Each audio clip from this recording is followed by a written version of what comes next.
Coming up on this week's Collegian Report, the university received a grant to help advance AI at SDSU. We'll have information coming up. Plus, some downtown roads will be closed Saturday for pub crawl. We'll tell you how to stay safe this weekend. And changes are coming to students who can use their Hobo-Do. The Collegian Report starts now.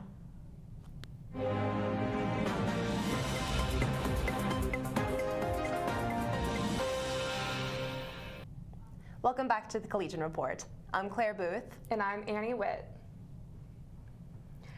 Earlier today, SDSU announced plans for an AI center. AI use has been increasing across industries. In a press release this morning, SDSU said they want to prepare students for the future. A $750,000 federal grant will help establish the center and address challenges related to AI, the university said. Senator Mike Rounds spoke in a video to express his support for the center. South Dakota is making a name for itself as a leader in training the next generation of AI leaders.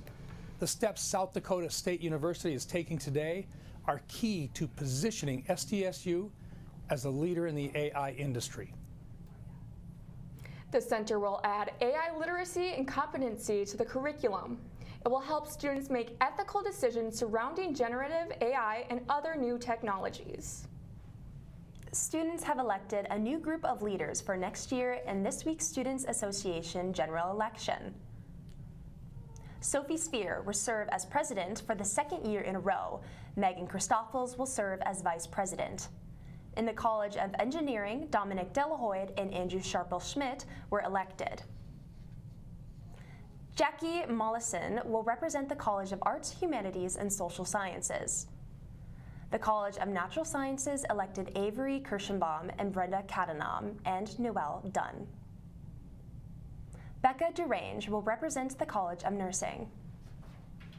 Natalie Holland was elected in the College of Pharmacy and Allied Health Professionals. Prafula Sharethra and Norwin Mustafa Tuli will represent the College of Graduate School.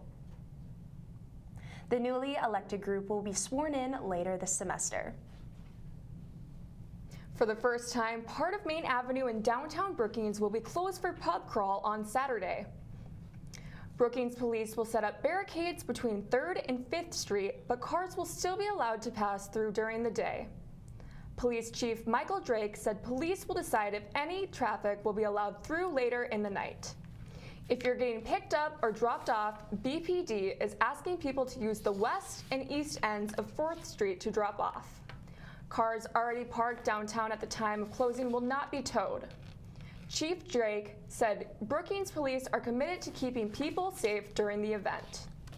If you plan to stay on campus over the summer, you should be on the lookout for the summer housing application. Starting on April 1st at 10 a.m., students can apply for summer housing. Students that want to be on campus over the summer need to have an academic reason or be working on or around campus. They also have to be returning for the fall semester and be in good financial standing. Rates for students' summer housing will be set at the April South Dakota Board of Regents meeting. This application can be found at the My State dashboard, and for more information, you can go to the SD State website under Housing and Residential Life. Starting in May, your Hobo-Do can only be used on campus. Currently, students are able to use Hobo-Do at off-campus locations, including Hy-Vee, Perkins, and Dairy Queen. The university is making the change to keep use on campus only. Students will still be able to use their Hobo-Do for dining, vending, laundry, printing, and more. This change starts on May 15th. For many, a Wichipi is more than an event. It's a celebration of culture. The American Indian Students Association held a Wichipi 101 presentation.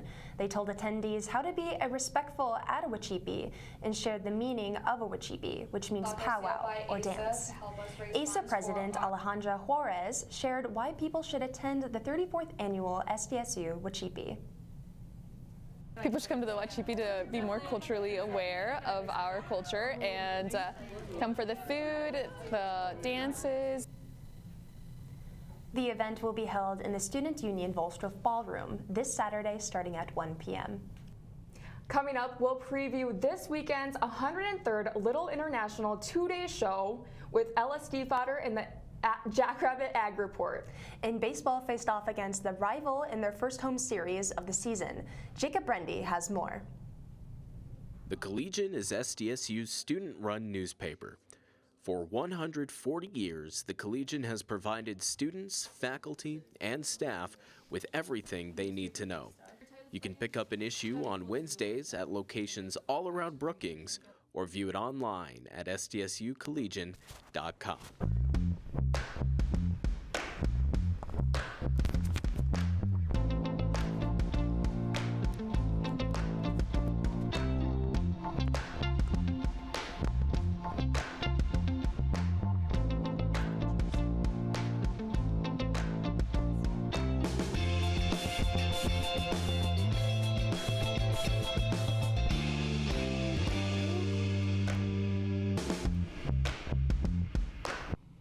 This week's Jackrabbit Ag Report is sponsored by SD Corn. Welcome back to the Jackrabbit Ag Report. I'm LSD fodder. Well, 3 SDSU students are in the running to become this year's Cafe's Advocate. Finalists include Kylie Mockler, Jordan Vandestroot, and Ashley Hunter. Voting took place March 24th and 25th through the Students Association ballot, and the winner will be announced at the Ag Week banquet on April 15th. The newly elected student will serve the college for a 1-year term and sit on the Cafe's Prexy Council executive team. Their role will help execute ag events on campus, promote opportunities to students, and represent cafes during several off-campus events. And the 103rd Little International wraps up this weekend after a full week of events.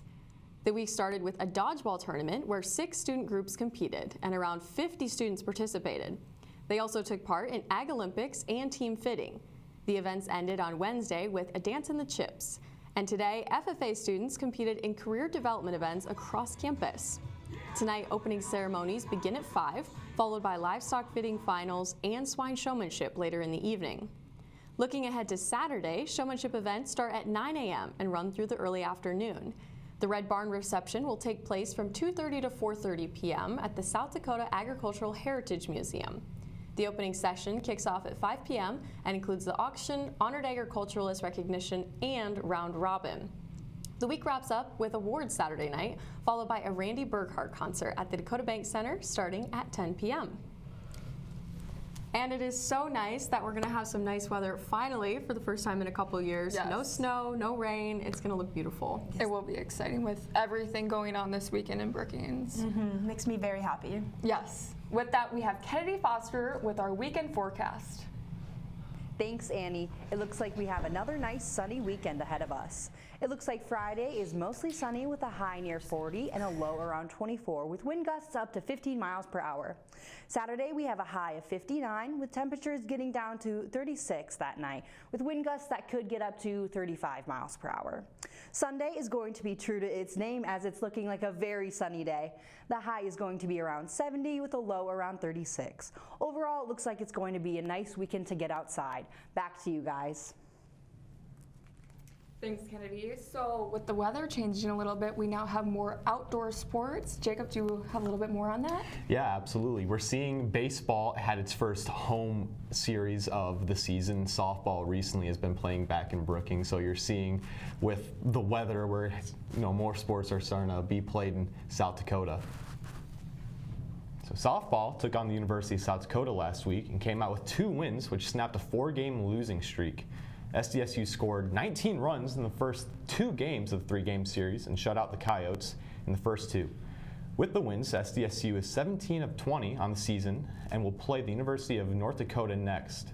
The series starts Saturday and continues through Monday. Jackrabbit baseball played their first home series of the season with 2 wins over NDSU. After dropping the first game of the series on Friday, the Jacks scored 24 runs over the next 2. After the Saturday doubleheader, they played Creighton, which ended in an 11-5 loss. Nolan Graw led the team in RBIs with 3, and Luke Robleski had a team-high 3 hits. SDSU's wrestling season has come to a close after 4 eliminations in the NCAA wrestling tournament. Brady Rourke, Cale Swenson, Moses Espinoza-Owens, and Bennett Berge all represented the Jacks in the second round of the tournament. All 4 are eligible next year to continue their wrestling careers. 4 members of the South Dakota State swimming and diving teams were honored Wednesday on the Summit League All-Academic teams. Leading the way is Braxton McGrath, who picks up his 3rd straight spot on the Summit League All-Academic team. Teammate Colton Kringen is right there with him, earning back-to-back honors for the 2nd year in a row. On the women's side, Jenna Courier continues her impressive run with her 3rd career selection, while Annabird Gifford makes her debut on the Academic All-League team. These 15-member squads are voted on by the league's sports information directors and faculty athletics reps. To even be considered, student athletes need at least a 3.3 GPA, must be a sophomore or higher, and play a key role for their team. There's always a lot of great things coming from Jackrabbit Athletics. Thank you, Jacob. Coming up, Willem Lim will join us to showcase another club on campus. Collegian Radio on KSDJ is SDSU's student-run radio station. For over 30 years, the radio has been on air to broadcast music and news for students, faculty, and staff. You can listen to Collegian Radio on KSDJ by tuning into 90.7 in your car or listening online at sdsucollegian.com. Looking to stay up to date on news around campus? Collegian Media is SDSU's student-run newspaper, radio station, and newscast. From writing to anchoring, taking photos and videos, or selling advertising, Collegian Media gives students in any major the opportunity to get involved. To learn more or to see what's happening on campus, you can visit sdsucollegian.com. The Collegian Report wardrobe is sponsored by Trends, the sustainable fit. Hello everybody, my name is Willem Lim and welcome back to Club Roulette, which is where I dive into random clubs on campus. This week's roulette wheel landed on SDSU's own badminton club. The Dakota Badminton Club offers a fun environment for anybody who wants to play badminton. Members of the club can either play laid-back matches or engage in heated rivalry with other players. Santosh Savan, a member of the club, says his favorite part is forming connections with other people. Honestly, just friendship. Obviously, we play badminton. You come here, repeatedly. You become friends with the people here. You just create a bond. Just create new friends. Basically, it's another way to make friends. All skill levels of badminton prowess are welcome to the club, and they even let me play a couple of games. They even offer extra rackets to borrow if you don't own one. Around 15 to 20 people usually attend each session, and you don't have to be an SDSU student to join or pay any membership fees. The club meets every Tuesday from 7 to 8 p.m. and on Sundays from 2 to 3 p.m. That's all for the Collegian Report this week. We won't have a show next week, but we will be back on April 8th. You can stay up to date with the latest news at sdsucollegian.com or on social media at SDSU Collegian Media. Thanks for watching.